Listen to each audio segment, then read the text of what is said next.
안녕하세요. 이상큐브입니다. 일본의 아사히 신문은 지난 3일에 항공자위대의 차기 전투기 엔진을 영국과 공동 개발하는 방안이 최종 조율되고 있다고 보도했습니다. 일본이 개발 중인 차기 전투기인 FX의 엔진은 일본이 독자적으로 개발해온 XF9의 채택이 예상됐으나 지난 6월 영국에서 열린 G7 기간 중 영국과 일본 정상 간의 전투기용 엔진 공동 개발에 관한 교환이 이뤄졌고, 같은 달 하순에는 일본 방위성의 담당자가 영국을 방문하여 엔진을 포함한 일본의 차기 전투기 협력에 대한 협의가 진행되어 양국 간의 최종 조율이 이뤄진 것으로 알려졌습니다. 일본 정부는 6세대 전투기인 템페스트 개발을 추진하는 영국과 엔진을 공동 개발하여 양산을 하게 되면 비용이 절감되고 수출에도 유리하다고 밝혔습니다. 즉, 일본은 전투기용 엔진을 영국에서 공동 개발하여 양국이 차기 전투기에 채용하면 양산 규모가 확대되기 때문에 엔진 도입 비용 절감이 예상되며, 또한 영국이 템페스트의 수출에 성공하면 간접적으로나마 엔진의 해외 수출에 관여할 수 있다는 의미라고 아사히 신문은 전했습니다. 참고로 엔진의 공동 개발에는 영국의 롤스로이스와 일본의 IHI가 참여하게 됩니다. 그러나 일본의 차기 전투기 개발은 미쓰비시 중공업이 전체 개발을 주도하고, 미국의 로키드 마틴이 전투기를 구성하는 각 요소의 인테그레이션을 지원하는 체제로 진행될 예정이며, 주요 컴포넌트 개발 중 개발 위험이 가장 높은 엔진을 영국과 공동 개발하면 비용 절감 등의 이점과 동시에 요구 조건의 차이와 개발 및 제조에 관한 일자리 나누기, IHI와 롤스로이스가 개발하는 기술 및 공동 개발하면서 발생하는 새로운 기술에 관한 권리 문제 등 이러한 공동 개발에서 발생할 수 있는 단점도 안겨되므로 매우 민감한 문제라고 할 수 있습니다. 덧붙여 말하면 각국의 6세대 전투기 프로그램은 유인 전투기 개발만을 가리키는 것이 아니라 유인기와 연계해 작동하는 무인 전투기와 유인기, 그리고 이를 지탱하기 위한 네트워크 등 여러 요소로 구성된 패밀리 시스템 전체를 가리키고 있습니다. 일본의 차기 전투기 프로그램도 유인기뿐만 아니라 동반 작동하는 무인 전투기와 유인기에 탑재해 공중 발사하는 무인기 등의 개발 소요가 속속 증가하고 있으나, 정말로 미쓰비시 중공업이 복잡해지는 차세대 전투기 개발 프로그램을 컨트롤할 수 있을 것인지에 대한 의문이 제기되고 있습니다. 참고로 일본은 차기 전투기에 탑재할 수 있는 무인기 도입에 나설 것이라고 요미우리 신문이 지난 6월 7일에 보도했습니다. 요미우리 신문에 따르면 방위성은 2035년경의 배치를 목표로 개발 중인 차기 전투기에 탑재할 수 있는 무인기의 연구개발 예산을 2022년도 예산에 포함시킬 예정이며, 이 무인기는 차기 전투기와 같은 2035년경의 배치를 목표로 개발을 추진하고 있습니다. 이 무인기는 정밀 센서를 탑재해 유인기인 FX보다 앞쪽에 배치해 적 전투기나 미사일을 먼 곳에서 탐지하는 것을 상정하고 있으며, 유인기인 FX가 무인기를 제어하는 방법으로 운용할 것으로 보고 있으나, 여러 무인기를 동시에 제어하거나 주변 상황에 맞는 자율적인 비행을 하려면 AI 기술이 필수적이어서 일본의 방위성은 이 기술의 실용화를 서두른다고 요미우리 신문은 보도했습니다. 특히 이번 기사에서 가장 주목할 점은 이 무인기는 소형이며 전투기에 탑재되어 필요에 따라 분리되고 발진할 것으로 보고 있다는 점입니다. 지금까지도 일본의 방위성은 차기 전투기와 연동 가능한 무인기 개발을 언급해왔지만, 이번에 등장한 무인기는 전투기 탑재형 무인기이므로 이전에 언급된 무인기와 동일한 것인지는 불분명합니다. 그렇지만 일본은 서방의 개발 프로그램을 벤치마킹하고 있기 때문에 전투기 탑재형 무인기는 미국의 국방고등연구계획국이 개발 중인 롱션 UAV와 프랑스와 독일, 스페인이 개발 중인 미래 전투 항공 시스템 프로그램에 포함된 100kg 이하의 운반 가능형 UAV, 더 나아가서는 러시아가 수호이 57에 탑재하여 운용할 것으로 보이는 라이트닝 UAV와 같은 범주에 속하는 무인기가 될 것입니다.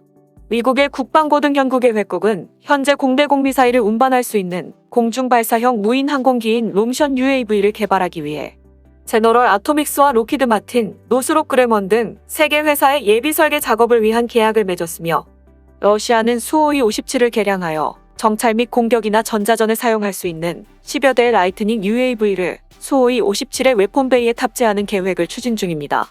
독일과 프랑스, 스페인이 개발 중인 미래 전투 항공 시스템 프로그램에는 6세대로 꼽히는 유인 전투기와 연동이 가능한 무인 전투기와 함께 100kg 이하의 유인 전투기에 탑재 가능한 소형 무인기 개발도 추진되고 있으며, 이처럼 세계 각국은 전장 인식력을 확장시킬 수 있는 전투기에 탑재 가능한 소형 UAV 개발에 관심을 쏟고 있습니다.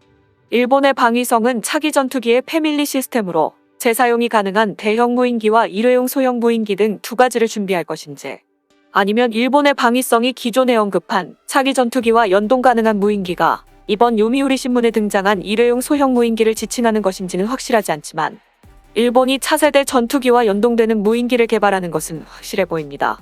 또한 지난 6월 21일에 영국의 군사 전문 매체인 제인스는 일본의 차세대 전투기 개발에 미국이 6세대 전투기 개발 프로그램에서 사용 중인 개발 방법을 사용할 것이라고 보도했습니다.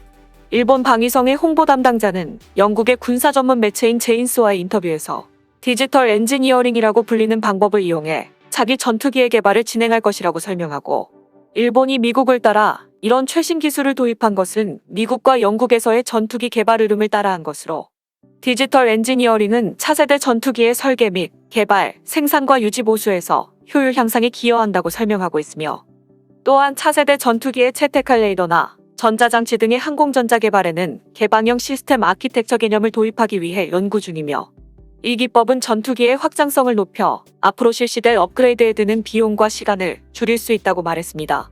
현재 미국이 사용 중인 디지털 엔지니어링이란 전투기를 컴퓨터상에서 설계하고 설계 정보를 데이터화하여 실제기를 제조하기 전에 컴퓨터 시뮬레이션을 가동해 문제점을 알아내어 개발 기간이나 개발비를 단축하는 새로운 항공기 개발 방법입니다. 군용기 개발에 미국이 이 방법을 본격적으로 도입한 것은 보잉의 T-7A가 처음이며, F-15EX 기수와 앞부분 동체 및 주익도, 디지털 엔지니어링을 통해 데이터화됐고, 현재 개발 중인 신형 스텔스 폭격기인 B-21도 노스롭 그루먼이 개발한 디지털 엔지니어링으로 설계됐습니다. 미군군은 차세대 전투기 개발 프로그램인 NGAD에서도 유인 전투기와 무인 전투기의 개발을 위해 디지털 엔지니어링을 도입하여 개발을 추진하겠다고 밝혔으며, 여기에 미 공군은 소프트웨어의 개발이나 오픈 아키텍처에 의한 개발 방식을 디지털 트리니티로 부르고 있으며, 이러한 개발 방식은 미국이 러시아와 중국과의 군사기술에서 우위를 점하기 위해 개발의 패러다임을 바꾼 것입니다. 이러한 디지털 트리니티를 일본은 차기 전투기 개발에 그대로 가져왔다는 것입니다. 여기에서 의문인 것은 디지털 엔지니어링을 이용한 개발 인프라를 일본은 어떻게 준비해 나갈 것인가입니다. 미국에서는 로키드 마틴과 보잉, 노스롭 그루먼 등 3개 회사가 디지털 엔지니어링 기술을 자체 개발하여 인프라를 구축해왔습니다.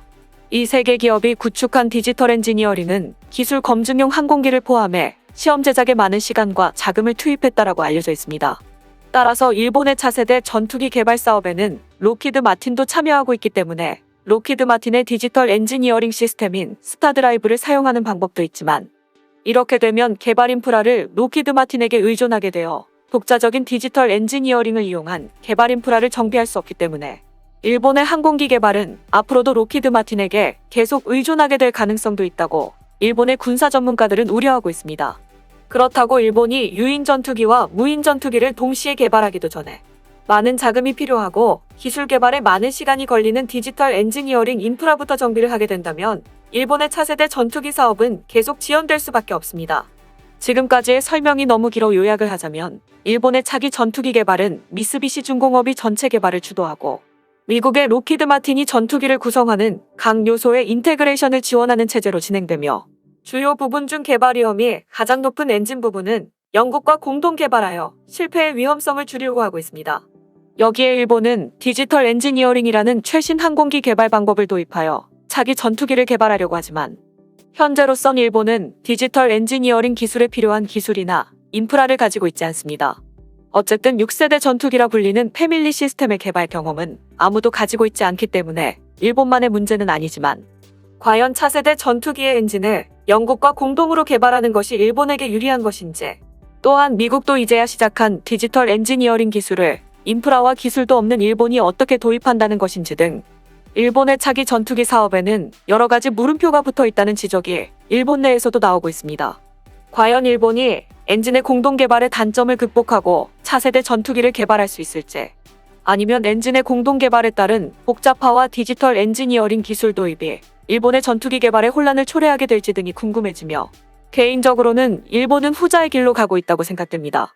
이상 마치겠습니다. 시청해주셔서 고맙습니다. 이상튜브였습니다.